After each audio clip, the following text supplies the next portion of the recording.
Since my sister's fiance's father, whom I'll call Theo, raised his champagne glass, I too picked up a glass. What should we toast to? Perhaps to Henry's lack of discernment. At Theo's words, I, my sister Caitlin, and her fiancé Henry were all struck with astonishment. Theo slowly looked at our faces and smiled with satisfaction. Then, he suddenly threw the contents of his champagne glass at me. Huh? Champagne poured over my head, dripping down from my brand new suit. Poor guy, make sure you clean up nicely before you leave. While Caitlin and Henry were speechless, only the laughter of Ellie, Henry's mother, filled the room. I'm sorry for making you feel bad, Noah. Caitlin said that to me in the cab on the way back. I'm touched by her concern, even in such times. She's such a sweet sister. Don't worry about me, Caitlin. Let's think about what makes you happiest. I want to do everything I can as a brother. I vowed firmly in my heart. Looking out the window, I began to plan for the next day. The next morning, when I was at work, I called the bank at exactly 9 a.m. I asked to speak to the person in charge and proposed what I had been considering since the day before. I'm thinking of closing my account. My name is Noah. I'm a 35-year-old bachelor. I lost my parents early on and lived hand in hand with my sister Caitlin, who is 6 years younger than me. She was finally getting married. That day, when I returned home from work, Caitlin was cooking dinner. Since there had been a lack of communication about it, I expressed my astonishment, which made Caitlin laugh heartily. When Caitlin was still a student, she would prepare dinner when I returned from work, but now she has moved out, and we live separately. We kept in touch occasionally, but it had been a while since I had eaten my sister's cooking. As I enthusiastically praised the food, Caitlin casually mentioned about it, as if talking about the weather for the next day. I'm thinking about getting married. I nearly choked on my soup. What? Married? You, Caitlin?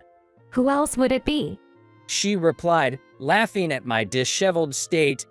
He's a classmate from college. We've been thinking about tying the knot. You mean he proposed? Yes, well. Caitlin's shy response made it clear that this was not a joke or a lie, but a fact. Congratulations. I said that while I was half dazed, and Caitlin burst into laughter seeing my face. You look so surprised. Are you? Of course I am.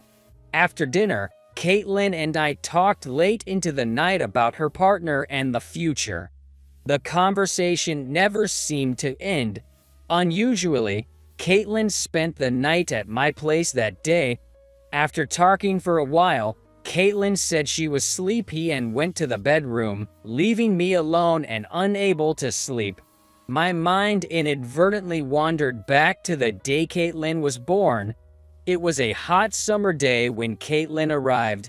I was in the first grade of elementary school that summer, feeling a bit restless with summer vacation around the corner. The atmosphere at home that day was more unsettled than usual. In the morning, my mom sent me off as usual, but after lunch, my dad came to pick me up from school, saying, "She's born." We rushed to the hospital, and there was Caitlin behind the glass.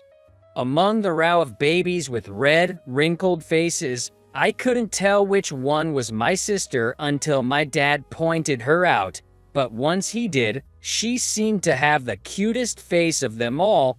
I can still remember the feeling when her tiny, moist hand firmly gripped my finger. It was a sense of happiness, like my heart was wrapped in a warm blanket.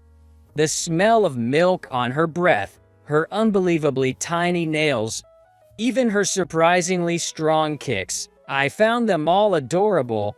After my sister was born, our house became noisier, but it was a warm and fun daily life. This fascinating and cute creature called a baby grew up surprisingly fast. It started walking, talking, and breaking my stuff.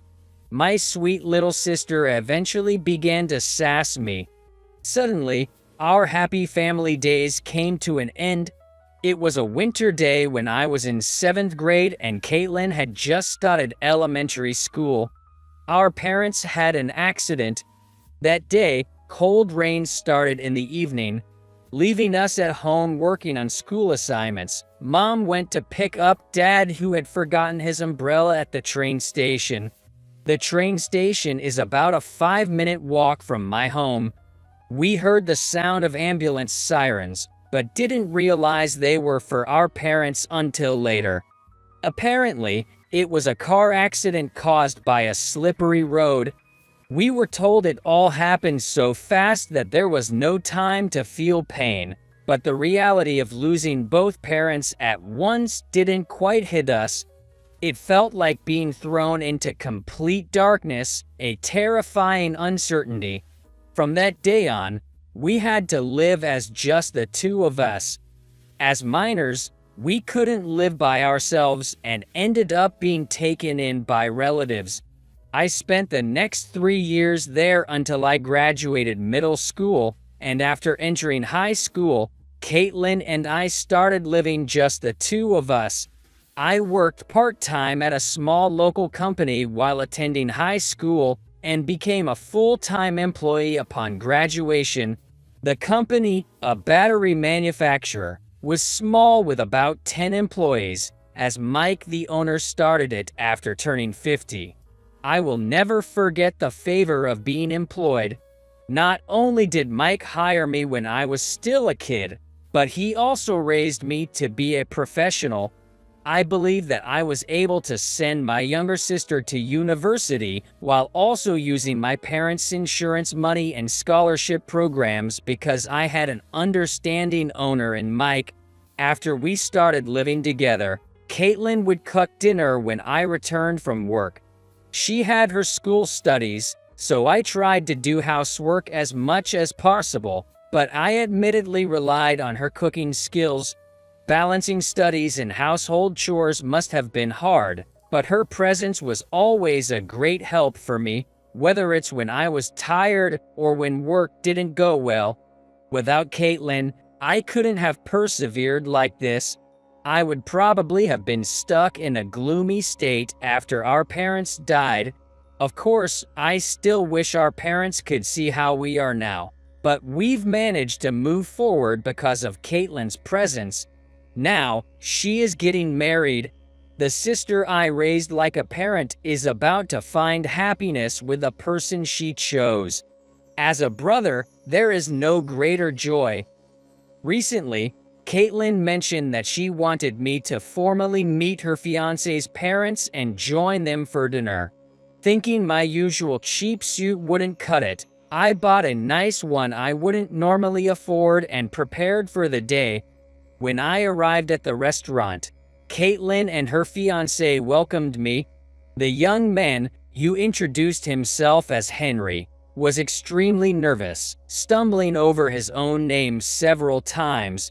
At first, I was nervous too, but it was amusing seeing how tense he was, and I couldn't help laughing when he stuttered for the 5th time.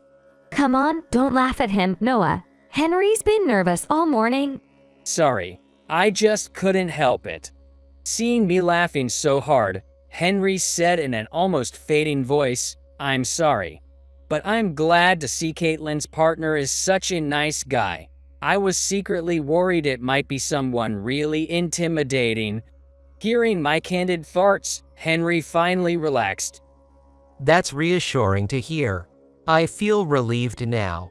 Next to him, Caitlin smiled, lowering her eyebrows. I told you there was no need to be so nervous. But you've been working hard since high school, and you even managed to send Caitlin to college. She said she respects you a lot, you know. Hey, don't talk about that here. Caitlin, blushing, stopped Henry. I couldn't hide my surprise that she had spoken so highly of me. Caitlin. Come on, stop it. Today is just for introductions, so don't look at me with those emotional eyes. Seeing Caitlin clearly embarrassed, Henry smiled kindly. I could tell these two would make it. Their mutual care was palpable to me. By the way, have you heard from your dad and mom? Caitlin shifted the topic, her face still a bit red. Not yet. I wonder what's up. Can't get in touch with them. I asked him, and he apologized with an embarrassed look. Yes, I'm really sorry for keeping you waiting. I've been trying to call them, but I just can't get through. No, it's fine by me. I don't have any other plans and I can wait, but it does get worrying when there's no contact. I really apologize for the inconvenience, especially since you arrived early. Let me try calling them again. Just as Henry was about to step outside, It's starting to rain too. Just great. Seriously, we should have driven here. Henry said the restaurant didn't have parking. suddenly, the door to the private room at the restaurant opened, and two people who seemed to be Henry's parents entered.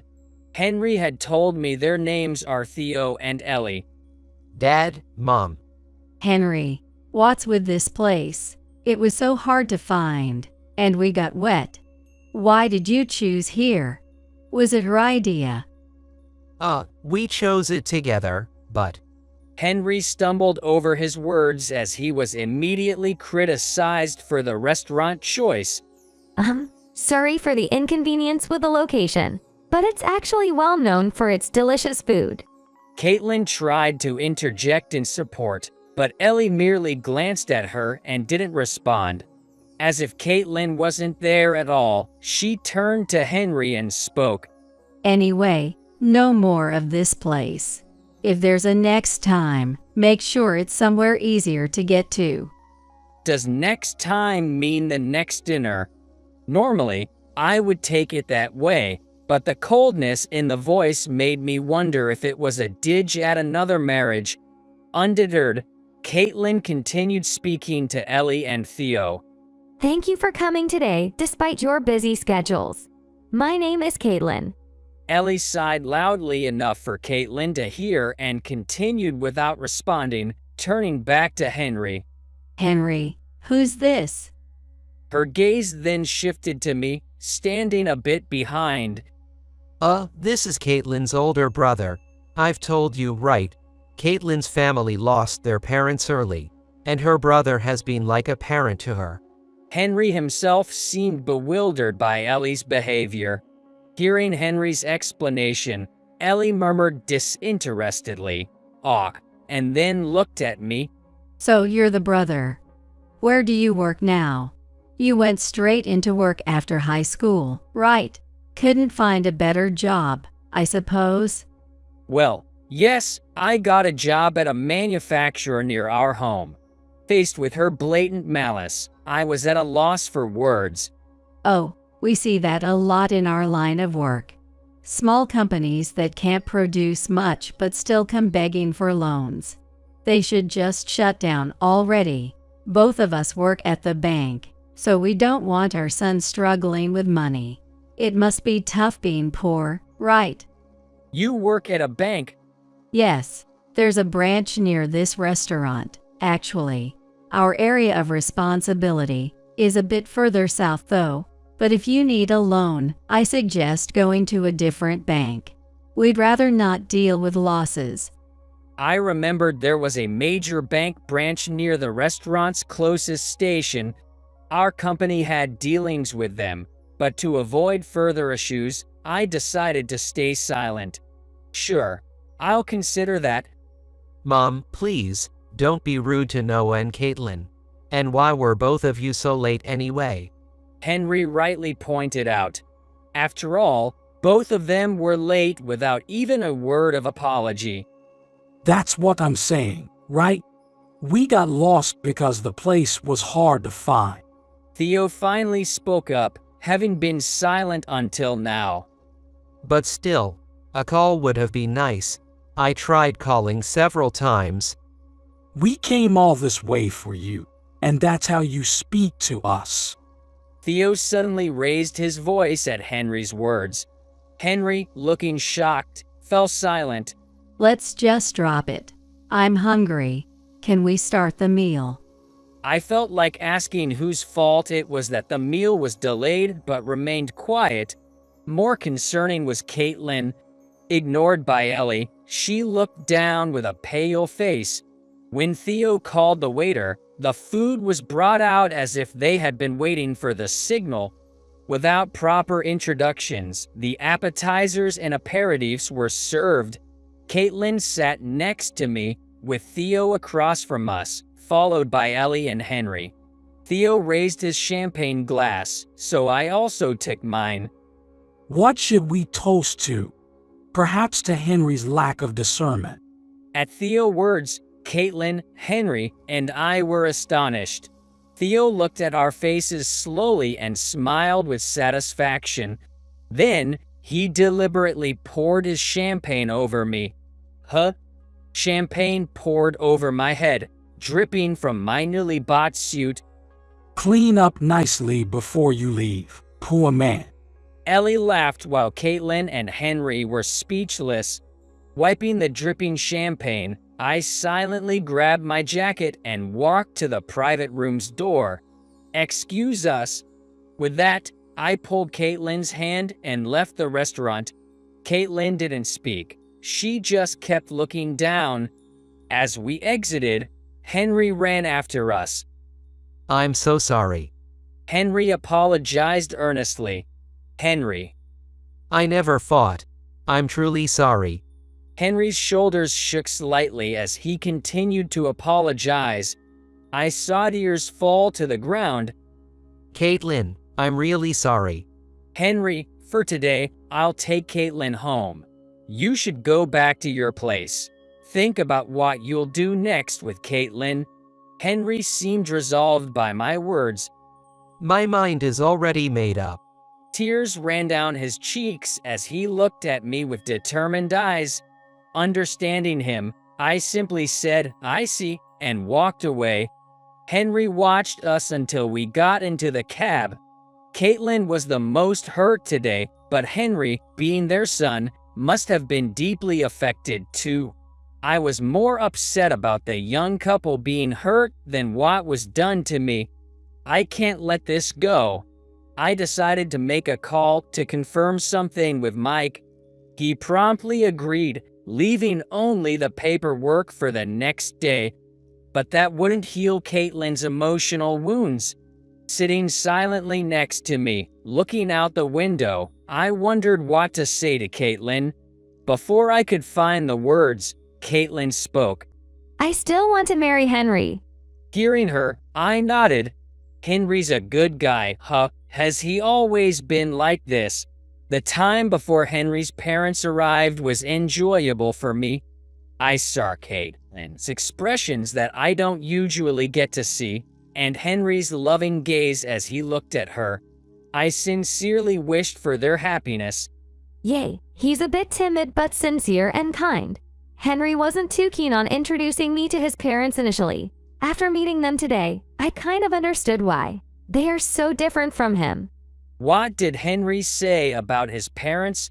He said that since he was a child, they've always interfered in his social life, criticizing things like lack of money or family background.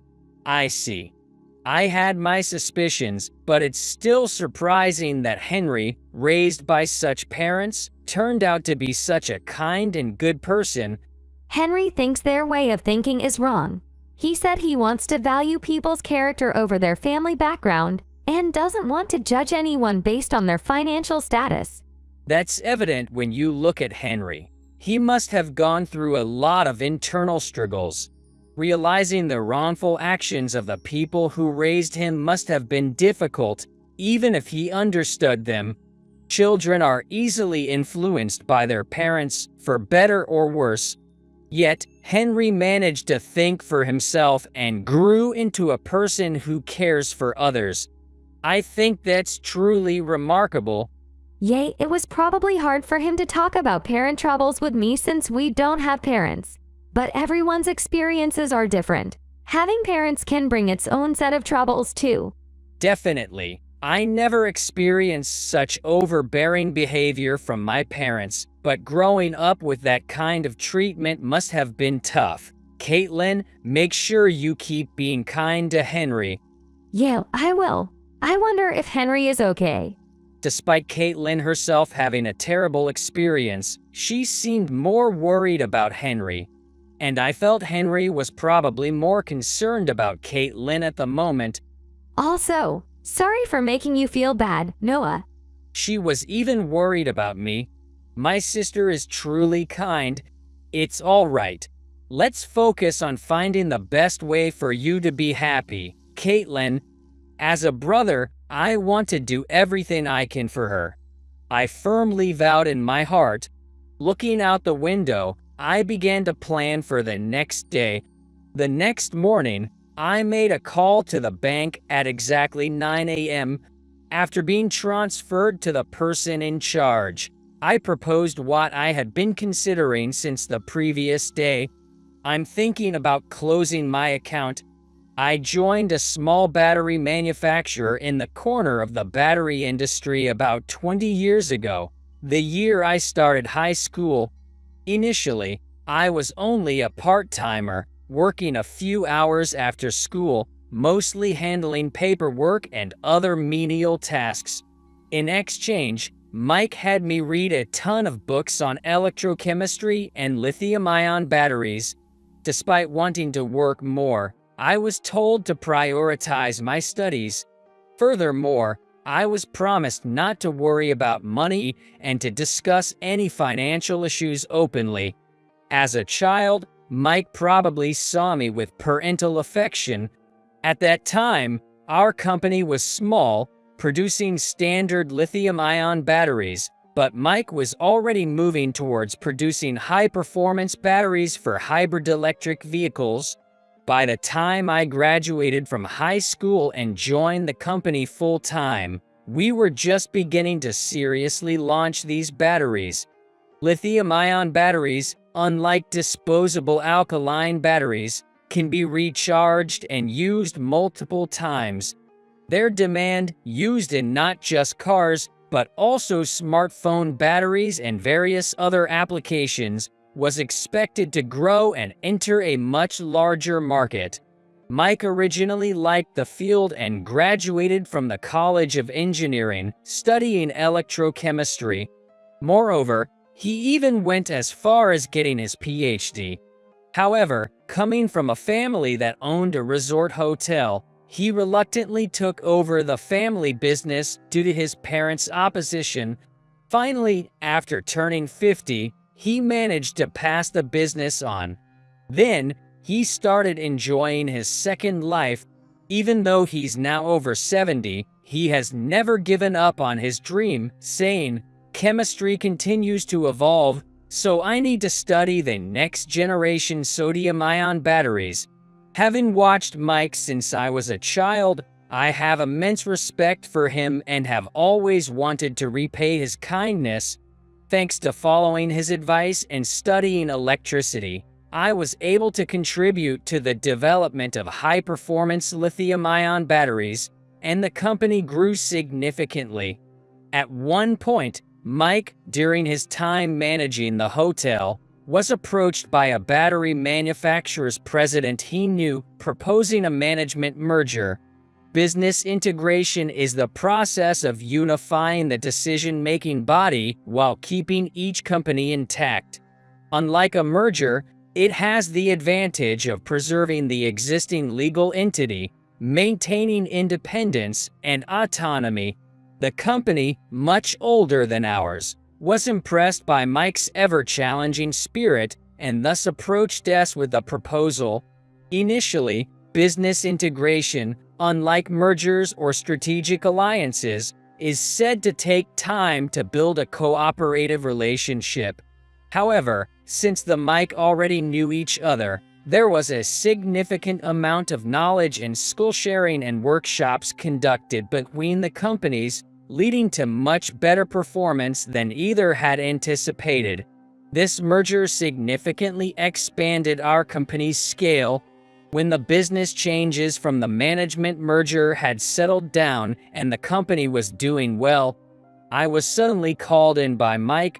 Although he often invited me to dinner before, he had been busy with the merger, so it had been a while since we met. Usually, we'd go to a cheap bar near work, but that day, with Mike's invitation, we went to a luxurious high-end restaurant. There was no menu, just a continuous flow of delicious dishes.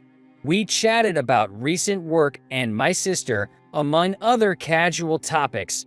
Then, a thick steak was placed in front of me. Its inside was a beautiful pink, melting in my mouth instantly.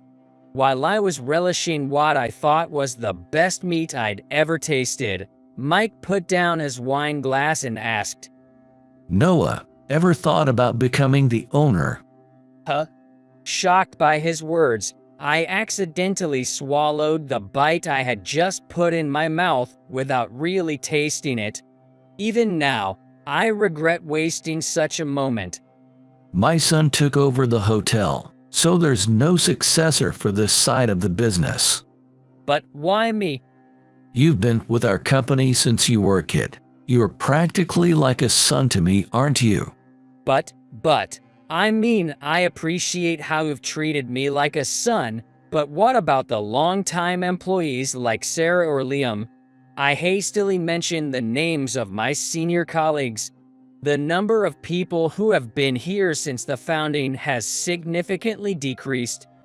"They're getting on in years and prefer research over dealing with such hassles. Personally, I'd rather have the younger ones take charge. You're the youngest among the veterans." Even if he made it sound reasonable, being the youngest was obvious since I'd been there since my teens. Was he really considering me for this significant role just because of that? But I don't know anything about running a business. You only gave me books on batteries.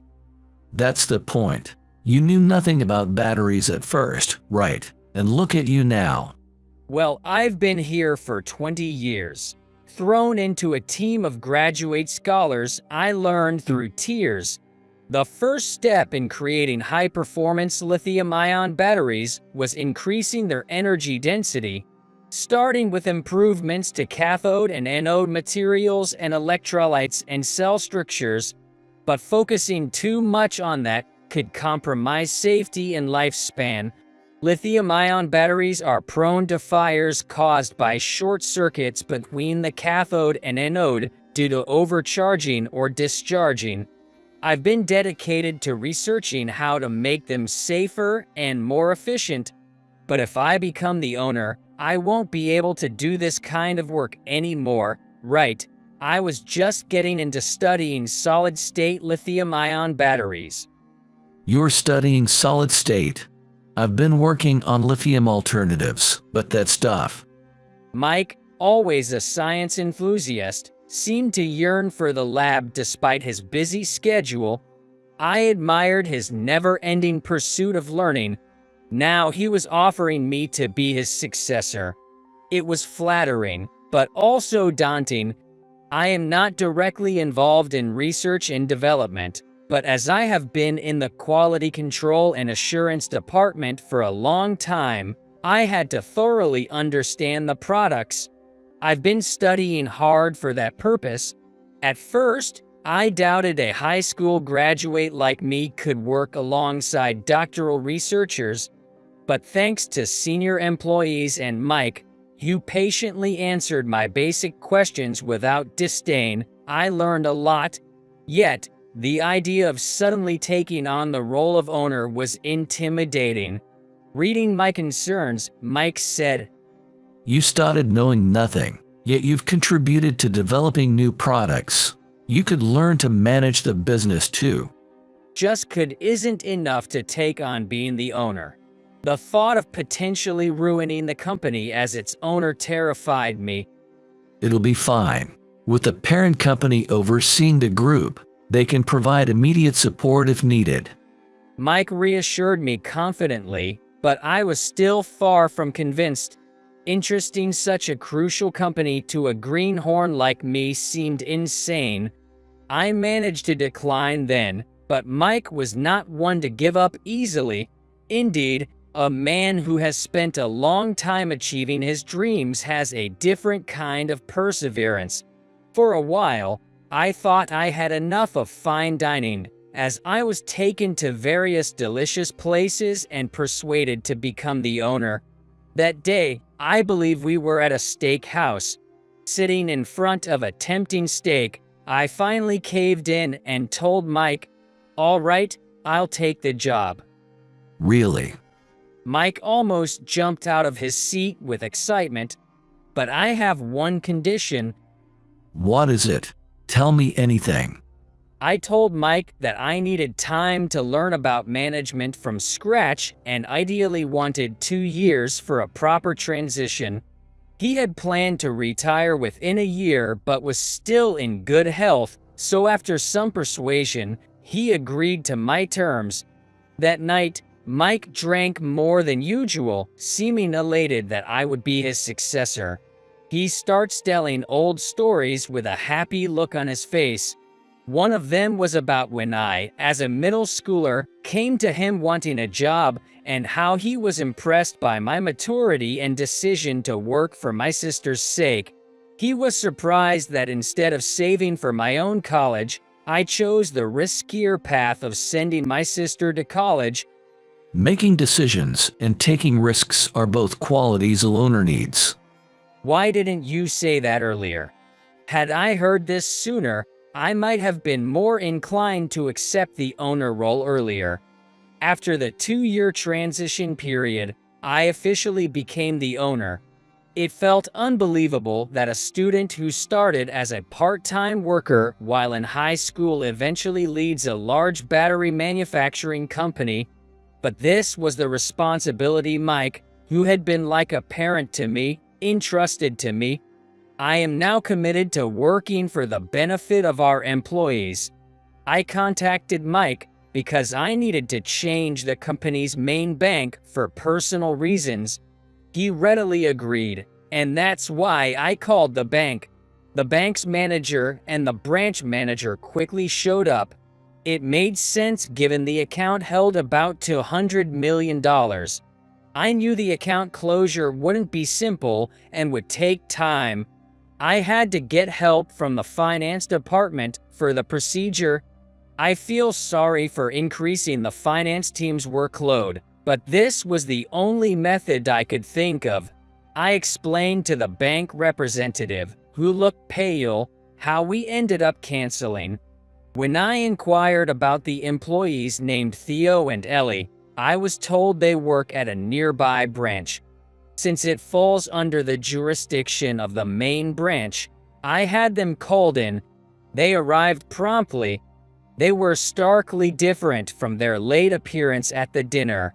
"You're early today," I remarked, unable to resist a bit of sarcasm, observing their clueless expressions. Upon seeing me, they began trembling.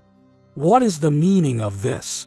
Or should I say, You two have shown great disrespect to President Noah. The branch manager was furious. we didn't do anything. President Noah, did you say? "Yes, I'm Caitlin's brother, Noah. Last time we met, I didn't even get to introduce myself before getting drenched in champagne." The branch manager gasped. You did what to President Noah? We didn't know he was the president. We thought he was just a poor high school graduate without parents. Don't speak so rudely.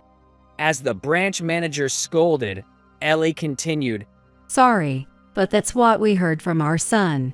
We didn't know he was the president. Henry had probably only mentioned me as the brother who lost his parents in an accident and raised his sister by working straight out of high school. I was struck by how perceptions can change so drastically.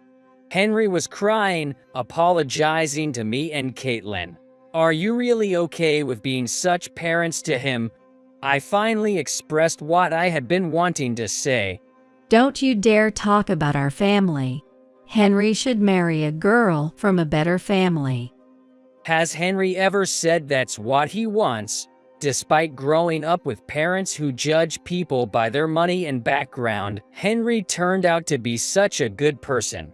He must have struggled a lot because of you. All I want is for Caitlin and Henry to be happy." Seeing Caitlin and Henry's pained expressions the day before still haunted me.